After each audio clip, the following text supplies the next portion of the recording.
Então hoje nós vamos examinar juntos o Salmo 16. Peço que você abra sua Bíblia comigo nesse texto, Salmo 16.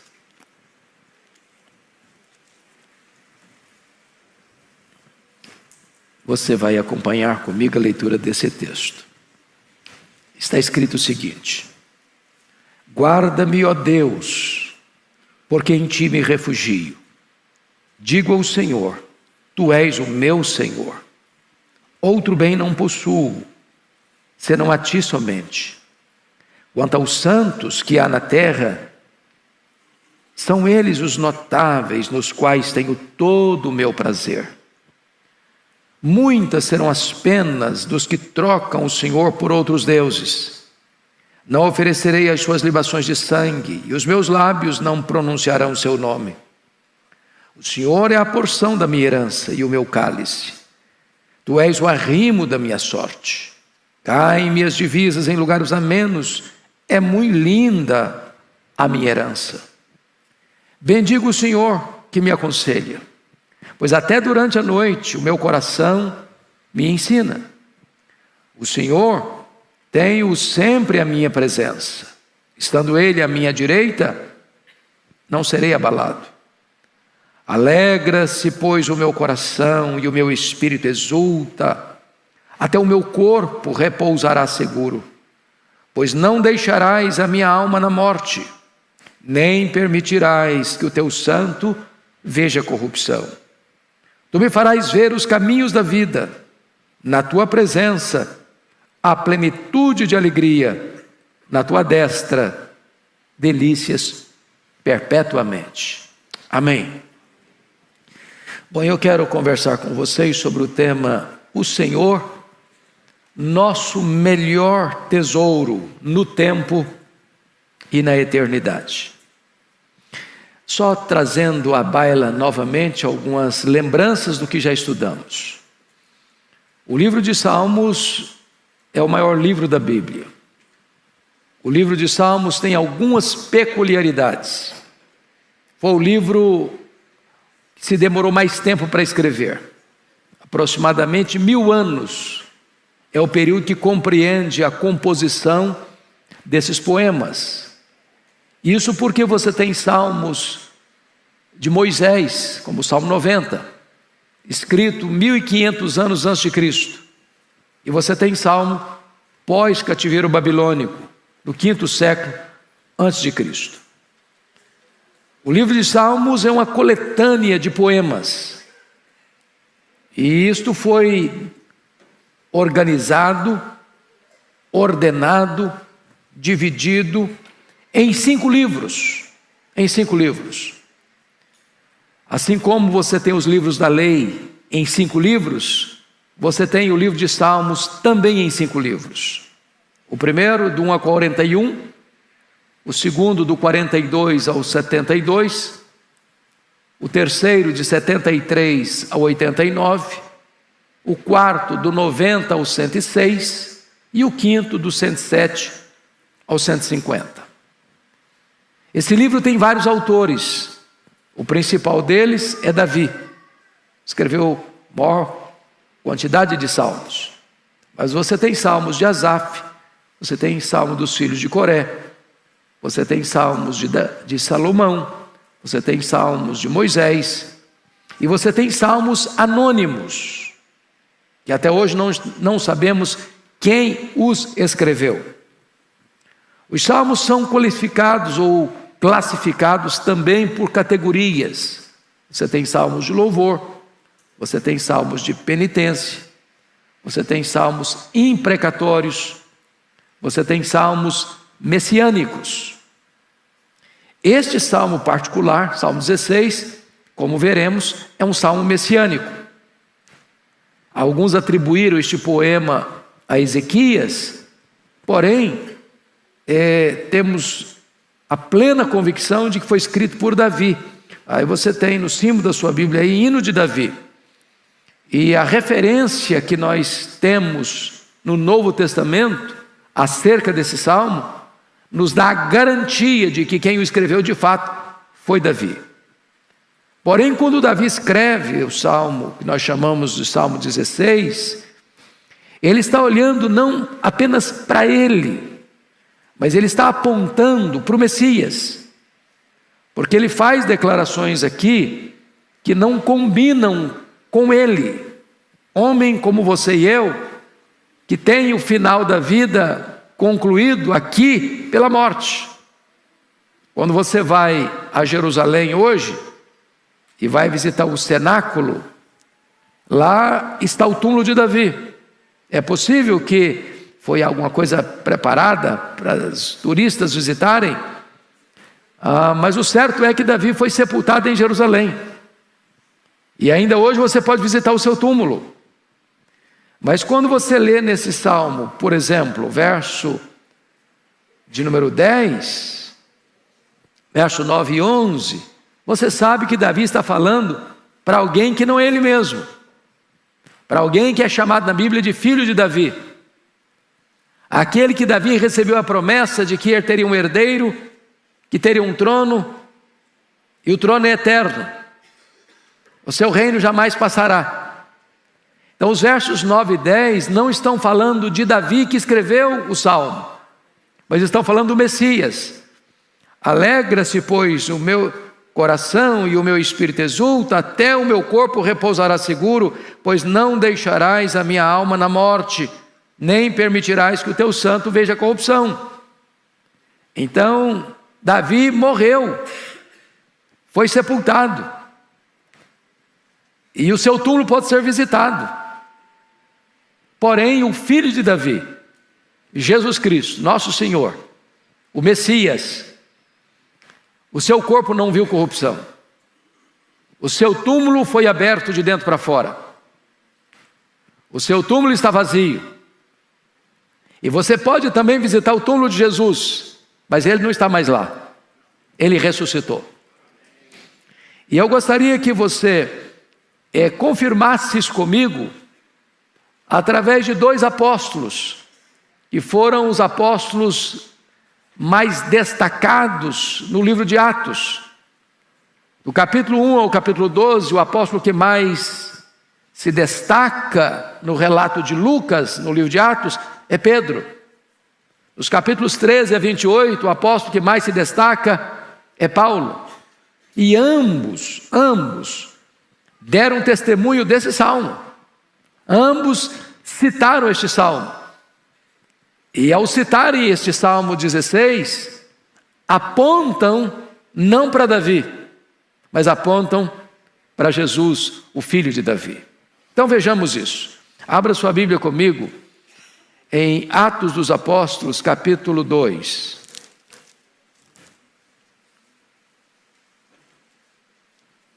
A partir do verso 22. Este é o primeiro sermão que o apóstolo Pedro vai pregar depois do Pentecostes, no dia do Pentecostes. E ele se dirige àquela multidão que se aglomerara ao redor do cenáculo, em virtude do derramamento do Espírito, e diz assim: varões israelitas, atendei a estas palavras. Jesus o Nazareno, varão aprovado por Deus, diante de vós, com milagres, prodígios e sinais, os quais o próprio Deus realizou por intermédio dele entre vós, como vós mesmos sabeis, sendo este entregue pelo determinado desígnio e presciência de Deus. Vós o matastes, crucificando-o por mãos de iníquos, ao qual, porém, Deus ressuscitou, rompendo os grilhões da morte, porquanto não era possível fosse ele retido por ela.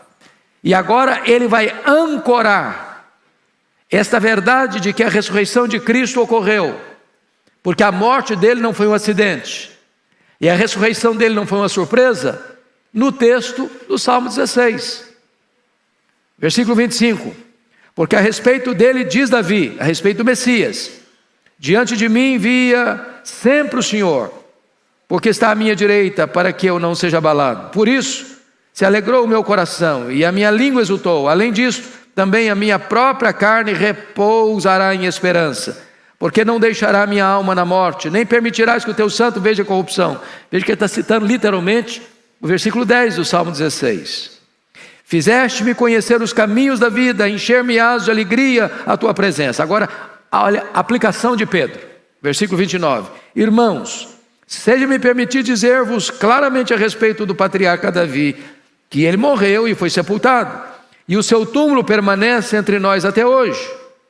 Sendo, pois, profeta, ou seja, sendo Davi profeta, e sabendo que Deus lhe havia jurado que um de seus descendentes se assentaria no seu reino, no seu trono, melhor dizendo, prevendo isso, referiu-se à ressurreição de Cristo, que nem foi deixado na morte, nem o seu corpo experimentou corrupção. A este Jesus Deus ressuscitou, do qual todos nós somos testemunhas. Então, no sermão de Pedro, no dia de Pentecostes, ele vai provar que Jesus ressuscitou, remetendo seus ouvintes ao Salmo 16, versículo 9 e 10. Para mostrar para nós que Davi não estava se referindo a ele mesmo, mas como profeta estava se dirigindo ou se referindo a Jesus, o Messias, o Salvador. Então, você tem uma comprovação aqui de que o Salmo 16 é um salmo messiânico. Mas esse testemunho não é dado apenas pelo apóstolo Pedro. Esse testemunho também é referendado e reafirmado pelo apóstolo Paulo. Vamos dar uma olhadinha nisso, no discurso de Paulo, na sua primeira viagem missionária, quando ele estava em Antioquia da Pisídia. Olha lá Atos 13 comigo. Atos 13. Veja vocês que agora nós estamos vendo uma pregação que não ocorre em Israel, em Jerusalém, mas no território gentílico. Atos 13, 35. Então vamos começar com 32 para entender melhor o contexto. Atos 13, 32. Nós vos anunciamos o evangelho da promessa feita a nossos pais, como Deus a cumpriu plenamente a nós, seus filhos, ressuscitando a Jesus, como também está escrito no Salmo 2. Tu és meu filho, eu hoje te gerei. Isso é uma afirmação também de um salmo messiânico, que é o Salmo 2. Verso 34. E que Deus o ressuscitou dentre os mortos, para que jamais voltasse à corrupção. Então, notem isso. Houve ressurreição antes da ressurreição de Cristo, no ministério de Elias, no ministério de Eliseu. Mas as pessoas que ressuscitaram naquela ocasião, voltaram a morrer. Ressuscitaram com um corpo mortal. Agora, notem o que diz. E que Deus o ressuscitou dentre os mortos, para que jamais voltasse à corrupção. Ou seja, quando Cristo ressuscitou, ele ressuscitou com um corpo de glória, ressuscitou com um corpo imortal, ele não voltou mais a morrer. Desta maneira o disse, e cumprirei, versículo 34, e cumprirei a vosso favor as santas e fiéis promessas feitas a Davi. Por isso também diz em outro salmo, e esse outro salmo aqui é o Salmo 16. Não permitirás que o teu santo veja corrupção. Porque, na verdade, tendo Davi servido a sua própria geração, conforme o desígnio de Deus, irmãos, olha que frase preciosa. Vamos destacar isso aqui? Tendo Davi servido a sua própria geração, conforme o desígnio de Deus. Você e eu precisamos servir a nossa geração, conforme o desígnio de Deus. Adormeceu, usando uma metáfora para a morte. Foi para junto de seus pais e viu corrupção, ou seja, Davi não ressuscitou. O túmulo de Davi pode ser visitado em Jerusalém. Seu corpo virou pó. Versículo 37. Porém, aquele a quem Deus ressuscitou, que é Jesus, o Messias, não viu corrupção. Tomai, pois, irmãos, conhecimento de que se vos anuncia remissão de pecados por intermédio deste, que é Jesus, e por meio dele, que é Jesus, todo o que crê é justificado de todas as coisas das quais vós não pudesse ser justificados pela lei de Moisés. Então, Paulo está pregando em Antioquia da Pisídia, na Galácia do Sul, na primeira viagem missionária, e quando vai provar que Jesus ressuscitou, ele retoma, ou retorna, ou ancora a sua mensagem no Salmo 16. Portanto, esse é um salmo o quê? Messiânico. Bom, esse salmo, agora nós vamos trabalhar a exposição do salmo. Esse salmo tem 3 verdades principais que eu quero destacar. Primeiro, Jesus é o Senhor da vida. Segunda verdade, Jesus é o conquistador da morte. Terceira verdade, Jesus é a alegria da eternidade. Vamos repetir essas 3 frases? Primeiro, Jesus é o Senhor da vida. Repete comigo. Jesus é o Senhor da vida. Segundo, Jesus é o conquistador da morte. Vamos juntos? Jesus é o conquistador da morte. Terceira verdade, Jesus é a alegria da eternidade. Vamos juntos? Jesus é a alegria da eternidade. É sobre essas 3 verdades essenciais que Davi vai falar para nós agora neste salmo. Então vamos ver a primeira delas. Jesus é o Senhor da vida. Está aí nos versos 1 a 8. A primeira coisa que eu noto aqui é uma oração cheia de confiança. Versos 1 e 2. Guarda-me, ó Deus, porque em ti me refugio. Diga ao Senhor, tu és o meu Senhor. Outro bem não possuo, senão a ti somente. Há 3 coisas dignas de destaque aqui nesta oração cheia de confiança. Primeiro, aqui há um pedido e há uma justificativa. Qual é o pedido? Guarda-me, ó Deus. Guarda-me, ó Deus. E aqui há uma justificativa do pedido. Porque em ti é refugio. Davi foi um homem que viveu muitos perigos. Quando você dá uma lida na biografia do Davi, numa sentada só, você chega à seguinte conclusão: Davi teve paz na vida até o dia que Samuel foi na casa do pai dele e entornou azeite na cabeça dele. Ele era feliz, cuidando das ovelhinhas, correndo para lá, para cá, defendendo as ovelhas dos lobos, dos leões, das feras, compondo música, tocando harpa, atirando pedras nas feras. Mas do dia que o azeite foi entornado na cabeça dele, parece-nos, ao ler a biografia dele, que ele não teve mais tranquilidade. Assumiu o trono, ajuntou riquezas, conquistou territórios, formou um exército, adquiriu fama, mas a vida dele foi uma vida atribulada. Atribulada. Nunca descansou. Ele foi um homem de guerra, de luta, de batalha, de conflitos, de tensões. Ele vivia encurralado, entrincheirado por muitos perigos. Esse pedido aqui não é retórico, é uma necessidade real. Guarda-me, ó Deus, guarda-me, ó Deus.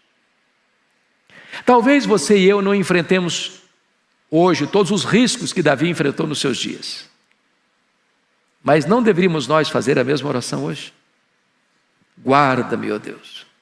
Há muitos perigos que são visíveis, notórios, mas há outros, talvez mais perigosos e mais sutis, que nós não os vemos, que nós não percebemos. Na linguagem do Salmo 116, são laços de morte, e nós precisamos de discernimento, e nós precisamos de sabedoria, nós precisamos de proteção. E esta oração é muito oportuna e pertinente até hoje. Guarda-me, ó Deus, guarda-me. Na linguagem do Salmo 73, é Deus quem segura a nossa vida com a sua mão direita, nos guia com o seu conselho eterno e nos recebe na glória. Se Deus tirar a mão dele de cima da gente, nós somos frágeis demais e não conseguimos sequer ficar de pé, escorados no bordão da autoconfiança. Guarda-me, ó Deus. E ele vai dar a justificativa, por que ele está fazendo essa oração. Veja você, porque em ti me refugio. Ou seja, ele faz porque sabe quem é Deus. E ele não só sabe quem é Deus, ele tem de fato se refugiado em Deus. Deus é o seu escudo, Deus é o seu protetor, Deus é o seu libertador. Quantas enrascadas Davi teve na vida? Teve uma época que ele teve que se fingir de doido, desgravatando, babando, para conseguir sair das mãos do inimigo.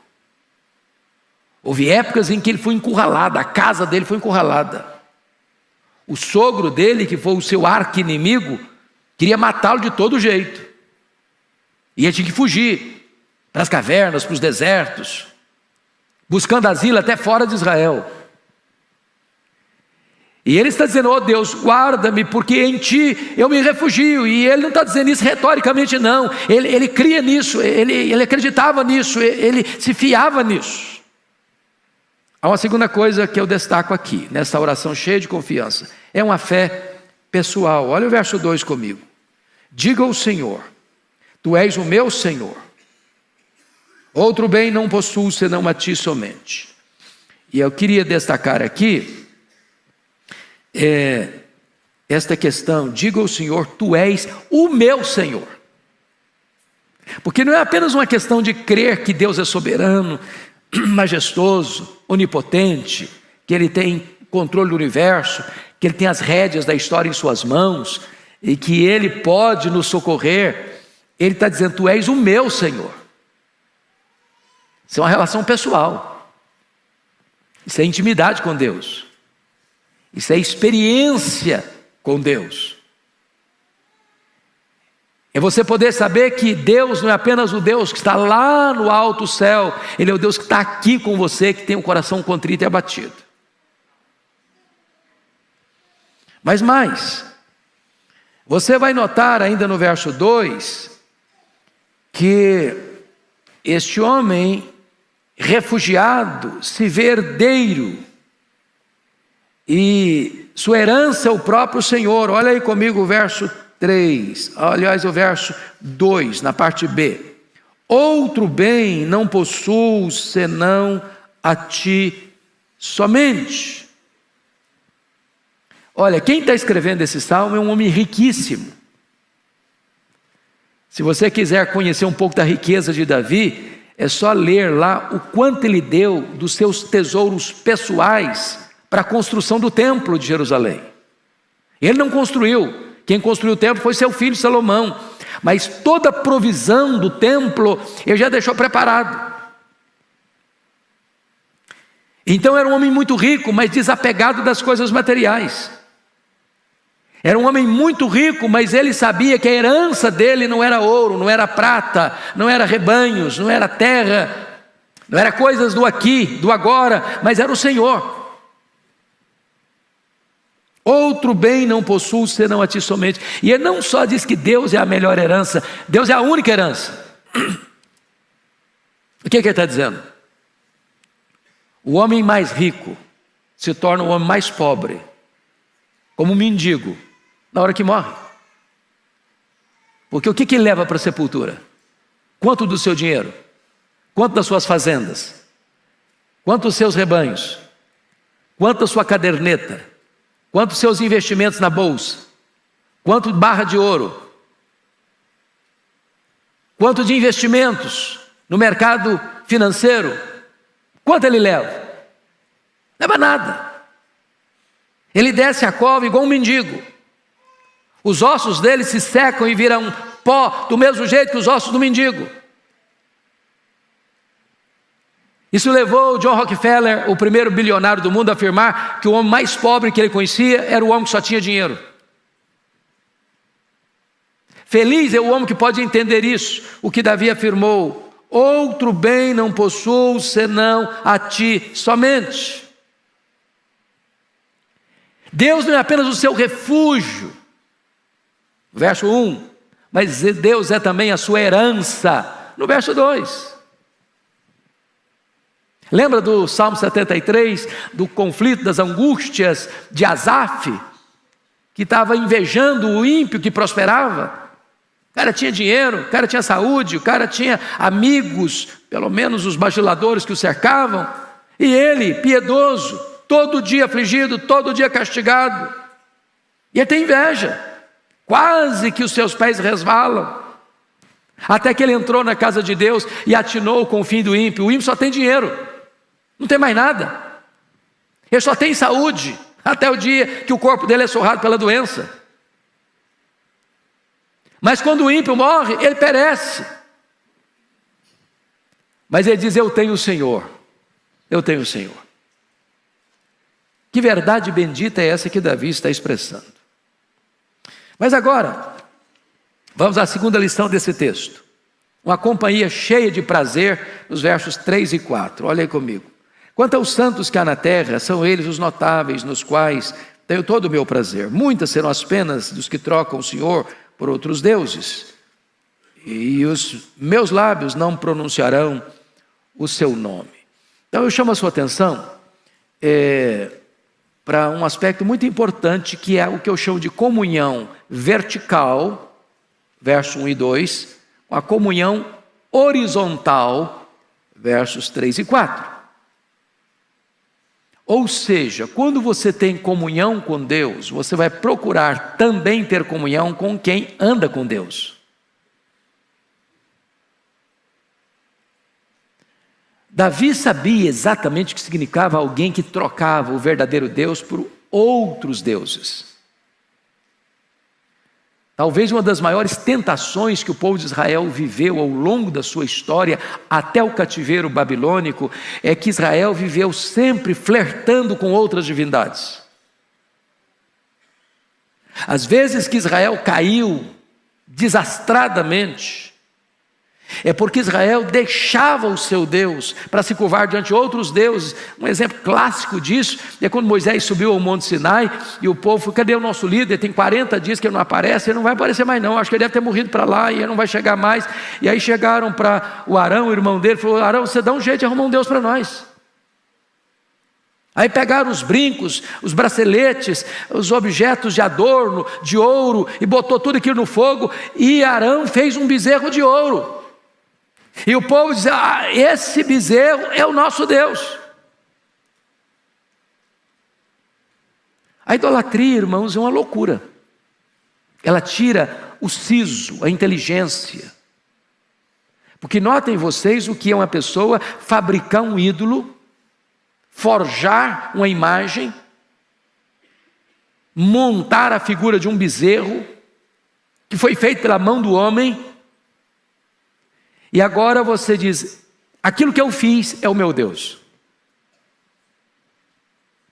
Na linguagem do profeta Isaías, no capítulo 44 do seu livro, ele pega a seguinte imagem: o camarada sai com um machado na mão, hoje é motosserra, e ele vai lá derruba uma árvore, e ele faz esta árvore em toras, e ele pega parte desta árvore e bota no fogo para fazer comida, para almoçar, para jantar. E a outra parte desta árvore ele entrega nas mãos de um profissional da área, que vai fazer um ídolo, uma imagem bonita, que depois vai cobrir de prata ou de ouro, para não oscilar, e vai dizer para essa imagem: você é o meu Deus. Então, o que Davi está mostrando para nós, no verso 3, é que o prazer dele não está naqueles que trocam o Senhor por outros deuses, conforme o verso 4. Mas o deleite da alma dele na área de relacionamento, de convivência, está no verso 3, quanto aos santos que há na terra, são eles os notáveis, nos quais tenho todo o meu prazer. Comunhão com aqueles que esposam a mesma fé que você tem em Deus. Em outras palavras, Davi está dizendo: eu não tenho prazer na convivência com os apóstatas. Ele não gasta tempo para estar em aliança com aqueles que trocaram o Senhor por outros deuses. E você vai perceber uma coisa,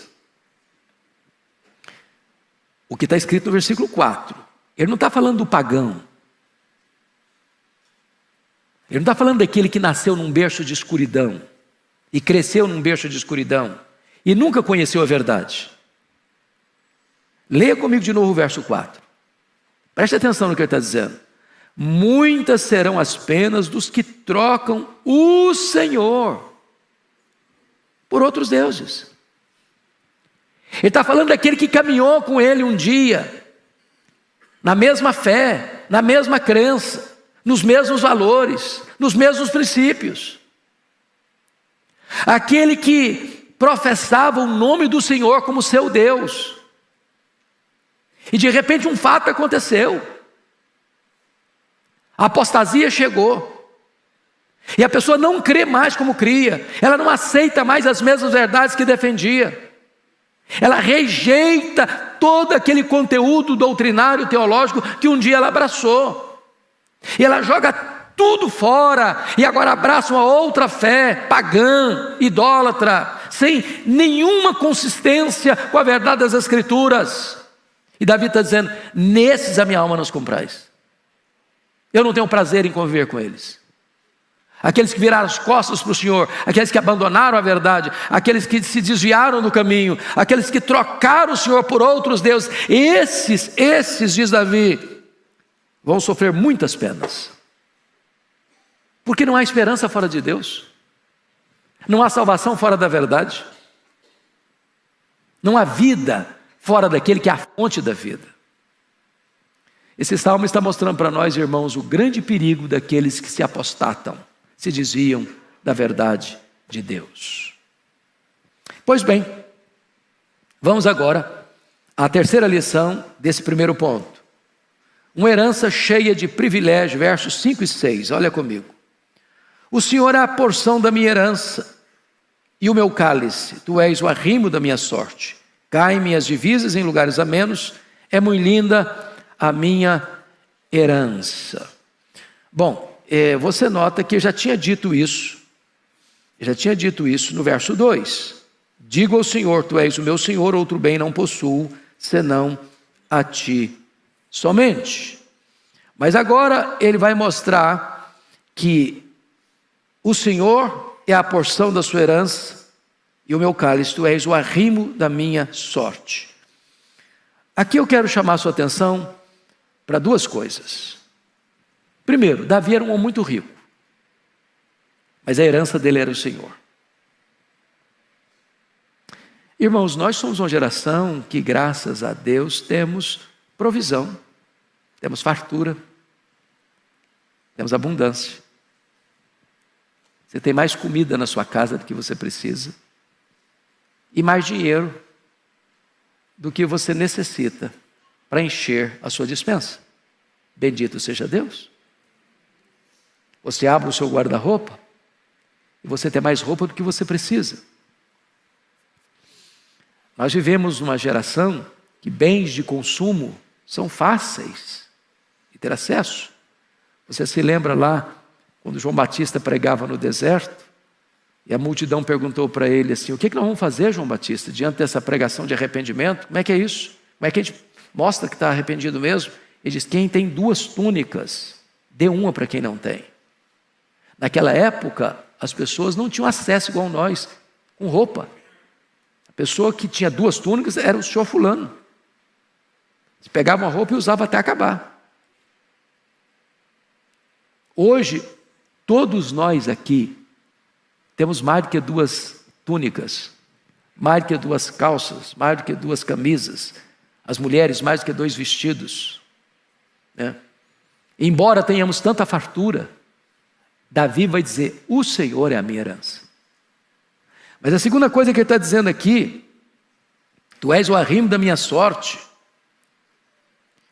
é que apesar de Davi ter um grande exército, de ter muita defesa, de ter feito de Jerusalém a capital de Israel e de ter fortalecido aquela cidade e com o seu exército conquistado novos territórios e alargado as fronteiras de Israel, ele está dizendo que Deus é a sua segurança. Então, onde está a sua segurança? No dinheiro? Na saúde? No seu conhecimento, na sua inteligência? Ou no seu poder? Seja ele econômico, político? Onde está a sua confiança? E Davi está dizendo o seguinte: apesar de ele poder dizer, eu confio no meu exército, eu confio no meu poder, eu confio nas minhas armas, eu confio na minha estratégia política e militar, eu sou um conquistador. Ele está dizendo, não, o Senhor é o meu arrimo, o Senhor é a minha fortaleza, o Senhor é o meu protetor. Irmãos, isso não é retórica. Isso é algo sublime que deve marcar a minha, a sua, a nossa vida ainda hoje.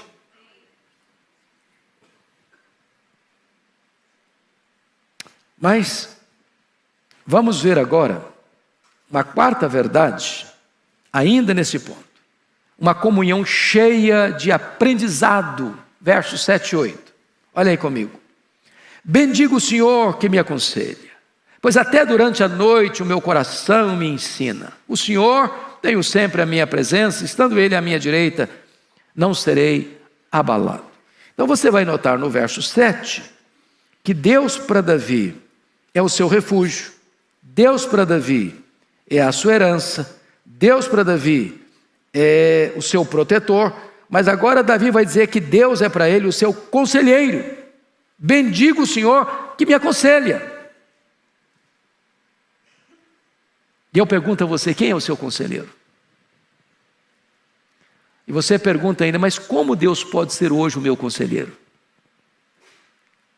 Quando você abre a Bíblia. Isso aqui é a palavra de Deus.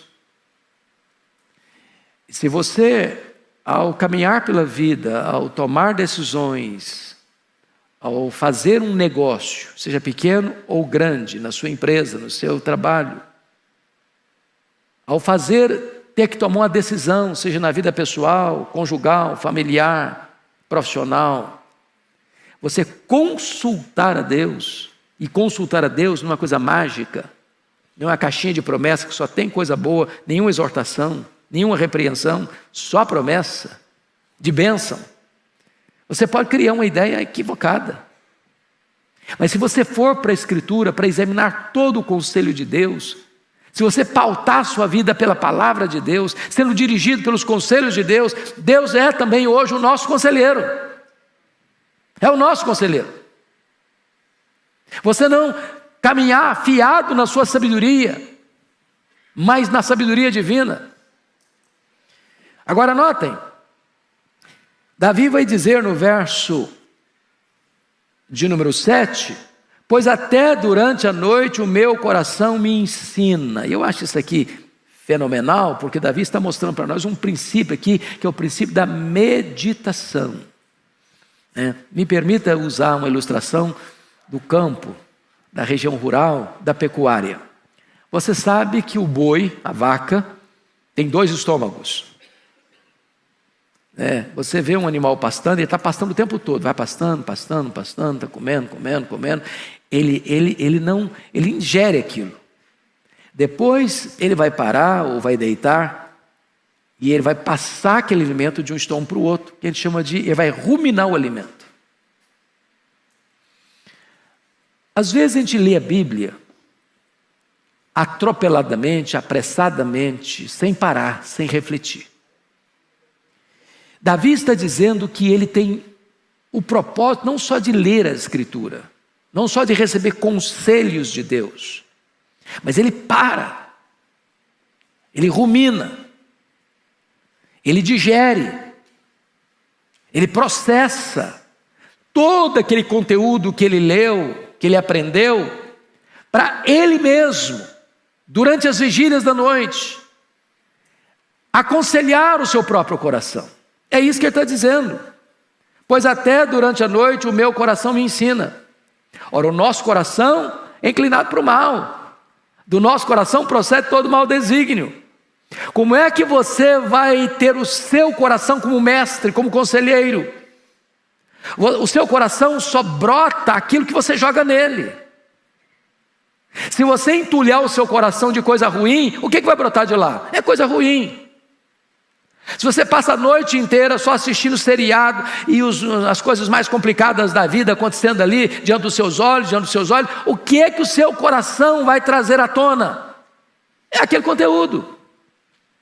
Entretanto, se você alimentar-se da palavra de Deus, ler a palavra de Deus, para meditar na palavra de Deus, à noite o seu coração não vai estar aí com fantasias perigosas, o seu coração vai estar focado naquilo que você aprendeu de Deus, e isso vai se tornar diretriz para a sua vida. Mas vejam vocês, versículo 8, que Davi é aquele camarada que quer andar na presença de Deus. Olha o verso 8 comigo. O Senhor, tenho-o sempre à minha presença. Ô irmãos, que coisa preciosa. Isso é uma decisão. Isso é algo deliberado. Isso não é casual. Porque a inclinação do nosso coração, é só você ler lá em Oséias, é desviar-se do Senhor. Se nós formos seguir a tendência nossa, da nossa carne, da nossa vontade, do nosso pendor, é para afastar-se. Quando ele afirma que o Senhor tenho sempre a minha presença, isso é algo pensado, refletido, decidido, ponderado. É escolha. Isso levou o autor do livro O Monge e o Executivo a afirmar de forma correta que você não é quem você diz que é, promete que é, ou sente, ou fala, você é o que você faz. Então Davi tem o cuidado de andar na presença de Deus. Mas notem, a parte B do versículo 8, estando ele, Deus, à minha direita, não seria abalado. Então, se Deus é o seu instrutor, Deus será o seu protetor.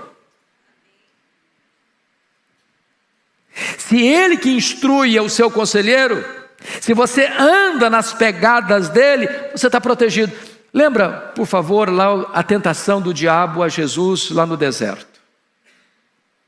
Quando o leva ao pináculo do templo, diz: atira-te daqui para baixo, porque está escrito: ordenarás aos teus anjos para que te guardem, para que não tropeçares em alguma pedra. O que é que o diabo tirou do texto?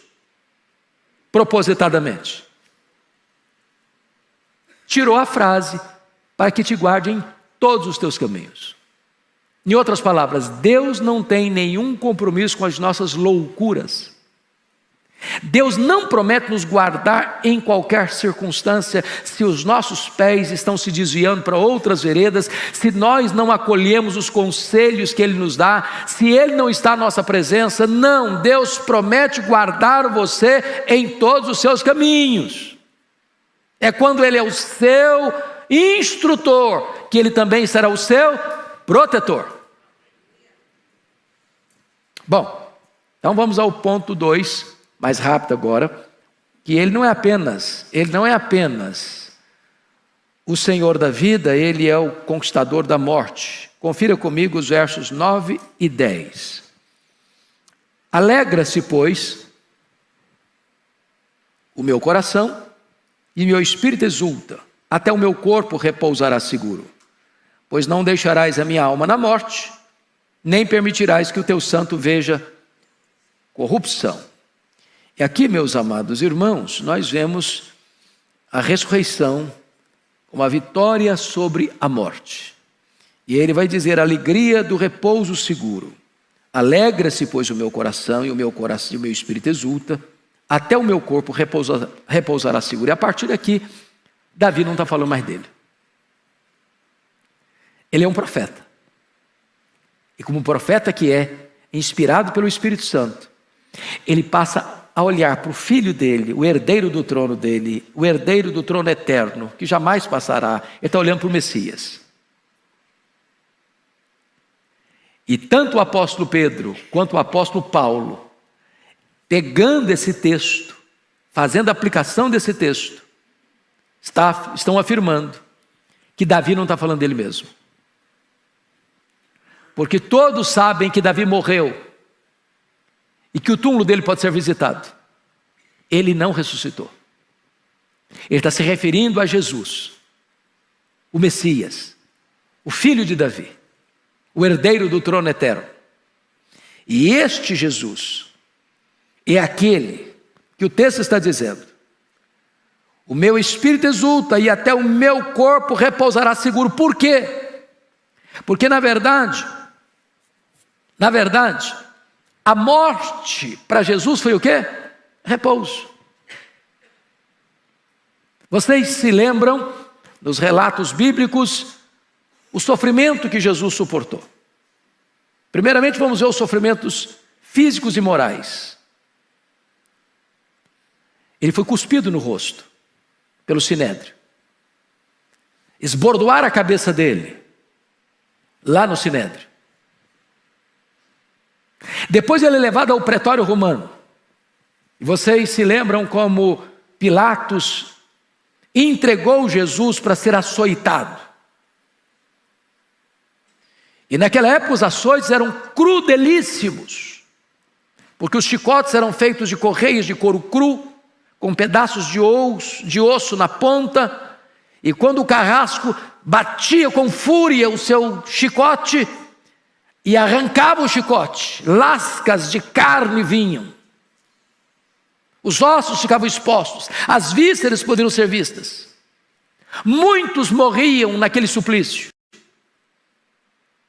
Se não bastasse isso, Jesus, todo supliciado, tem uma coroa de espinho pontiagudo a ferir-lhe a fronte.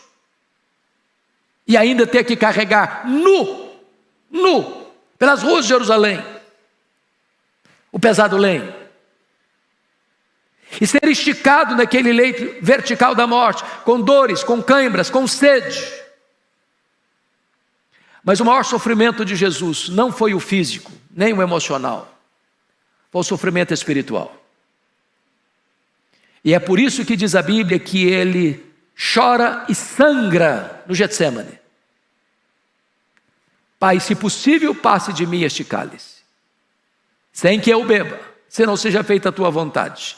E este cálice não era os açoites, não era o abandono dos discípulos, não era a multidão gritando em frene: crucifica-o, crucifica-o. Este cálice era ter sua alma pura, santa, imaculada, completamente tomada pelo nosso pecado, a ponto da Escritura nos afirmar que Deus lançou sobre ele a iniquidade de todos nós, e ele carregou sobre o seu corpo no madeiro os nossos pecados, e ele morreu pelos nossos pecados segundo as Escrituras. Agradou ao Pai moê-lo. Sendo santo, foi feito pecado. Sendo bendito, foi feito maldição. Sendo amado do Pai, gritou da cruz: Deus meu, por que me desamparaste? Então, quando Jesus morre, diante de tanto sofrimento, seja físico, seja espiritual, o texto nos informa: até o meu corpo repousará seguro. E ele vai dizer: nem permitirás que o teu santo veja corrupção. O corpo de Jesus não apodreceu. O corpo de Jesus ressuscitou. E de que maneira ele ressuscitou? Com um corpo imortal, incorruptível, poderoso, glorioso, espiritual, celestial. E sabe o que a Bíblia diz? Que você e eu vamos ter um corpo semelhante ao corpo da glória do Senhor Jesus. A Escritura diz que morrer agora, em virtude da morte e ressurreição de Jesus, não é para nós uma tragédia mais. 2 Coríntios 5,8 diz que morrer é deixar o corpo e habitar com o Senhor. Filipenses 1,23 diz que morrer é partir para estar com Cristo, que é incomparavelmente melhor. A Escritura diz que em Apocalipse 14,13 que bem-aventurados são aqueles que desde agora morrem no Senhor, para que descansem das suas fadigas e as suas obras os acompanhem. Então esta é uma verdade magna que estamos aprendendo aqui. A convicção da ressurreição. Pois não deixarás a minha alma na morte, nem permitirás que o teu santo veja corrupção. E o que é glorioso, irmãos, é que o apóstolo Paulo, interpretando essas verdades, lá em 1 Coríntios capítulo 15, verso 20, ele vai dizer, mas de fato Cristo ressuscitou, sendo ele as primícias dos que dormem.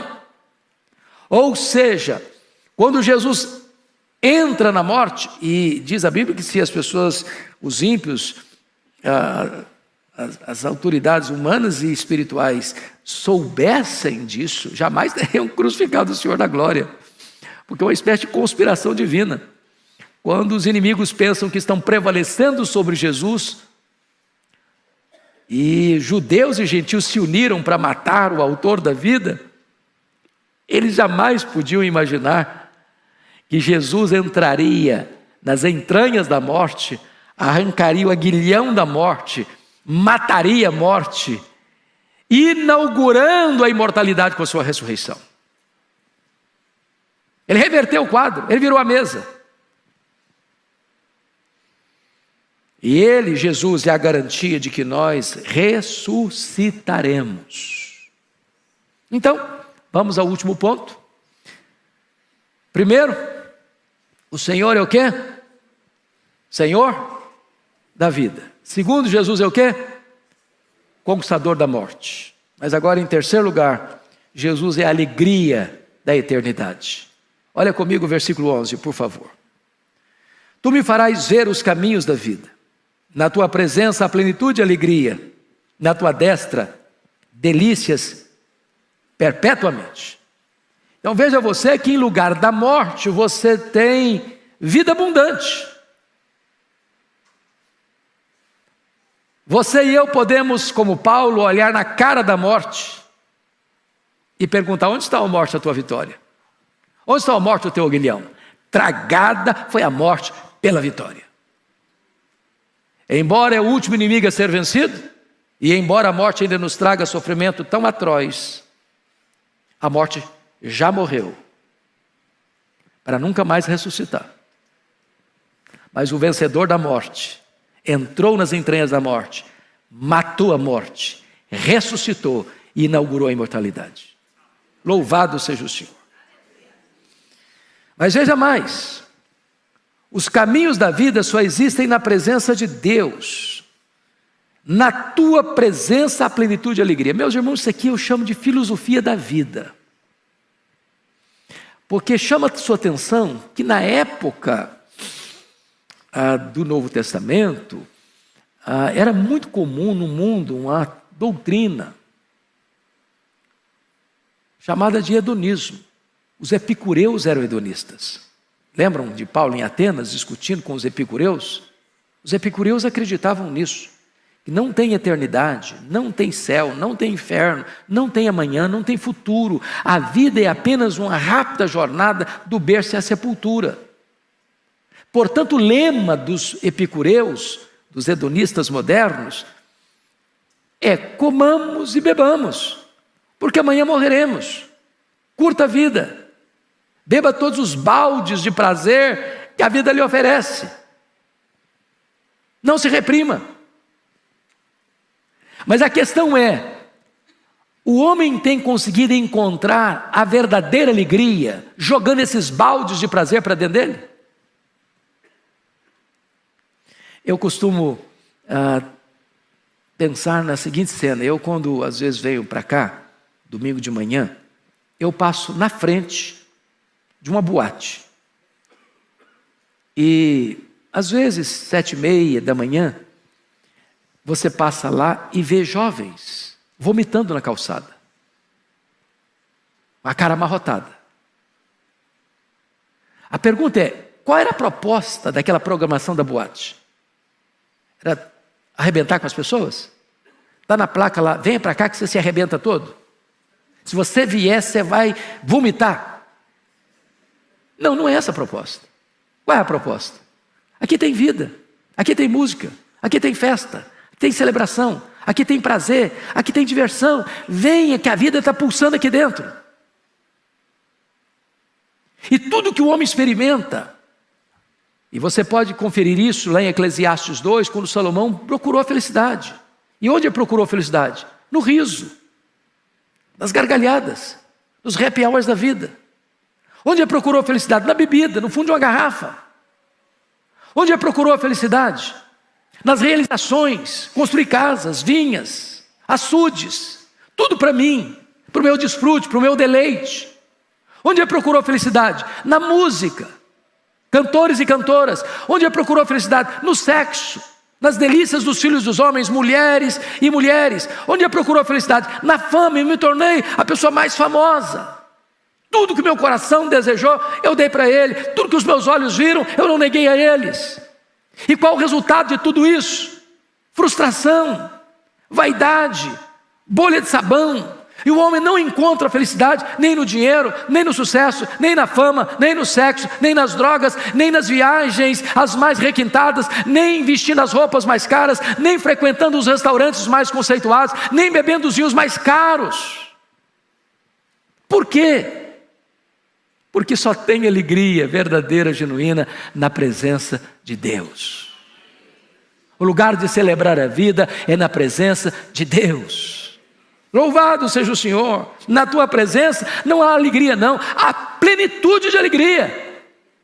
É alegria superlativa, maiúscula, abundante, eterna. Mas finalmente, o que o texto está dizendo é que os prazeres do céu são maiores e melhores do que os melhores prazeres da terra. O que está escrito aí? Na tua destra, delícias perpetuamente. O que é perpetuamente? Para sempre. E aqui, irmãos amados, eu gostaria de concluir trazendo o que 3 homens de Deus disseram no final da vida. Para mostrar que quando um crente que tem Deus como seu refúgio, como a sua herança, como seu conselheiro, como seu protetor, ele enfrenta esta hora final, não com desespero.